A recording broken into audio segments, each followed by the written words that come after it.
Hello. Let's talk about what makes Power Fantasy what it is. The championships. Championships are a natural part of competition.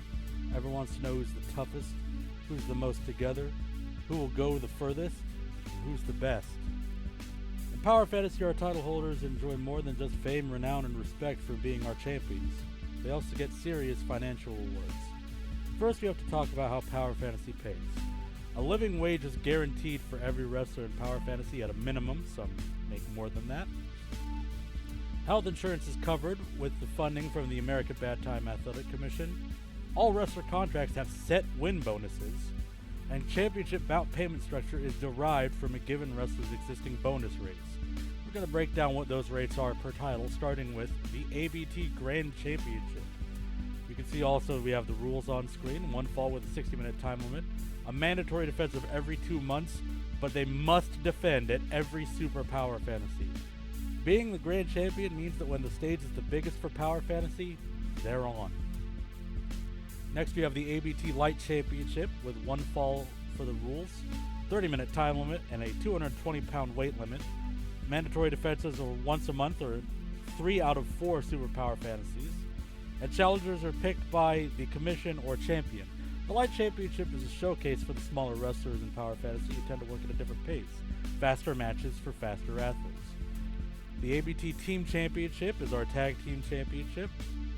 It has the same rules as the ABT Grand Championship, the same defense requirement as the Light Championship, and its challengers are determined via the ABT Team Pyramid shown here. The pyramid works like a pyramid format tournament, where a team can challenge the wrestlers to the left of them on their row or to the right of them above. So, for example, Ruby's Angels could challenge the Dirty Sprites, the Fun Boys International, and the Navi Express, but not the Ultramarines United. There are more rules. This is just at a glance. We have the PF2 Championship last. Standard rules: 1 fall, 20-minute time limit, and 2 count pinfalls, with a mandatory defense of every 2 weeks.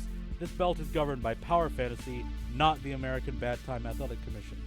Now, while the bonuses are lower, the ratio of PF2 defenses compared to the Team and Light Championships is 2 to 1. Compared to the Grand Championship, it's 4 to 1. That can pay handsomely. Let's use an example. Let's say that you're a wrestler. Let's say that you win a championship at the start of January. Congratulations. Now, let's say you're only going to wrestle championship bouts to keep yourself fresh for that bout. Clever.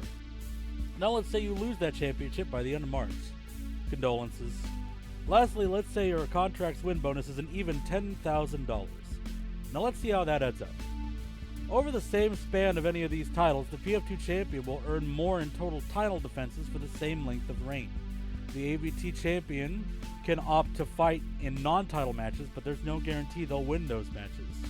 The PF2 champion doesn't make any extra money off of non-title matches, but that's offset by the bi-weekly defense requirement. It's another thing to point out about the PF2 Championship, and it's why this example stopped at 4 defenses, thanks to a new rule instituted in 2024 called the PF2 Double Down. It goes as such. The PF2 Championship can be exchanged for a shot at the ABT Grand Champion.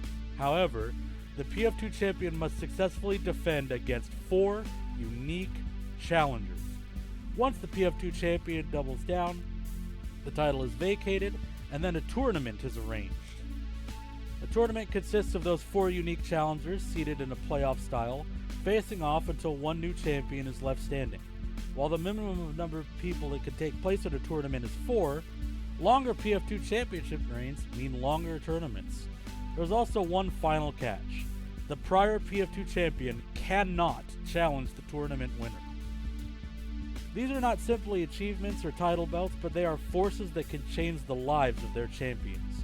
Years of struggle can be repaid in full to anyone with the mettle to keep these belts around their waists, protected from those who want the same life-changing forces for themselves. How wrestlers fight for these prizes are how legacies are built, and that's how our championships work.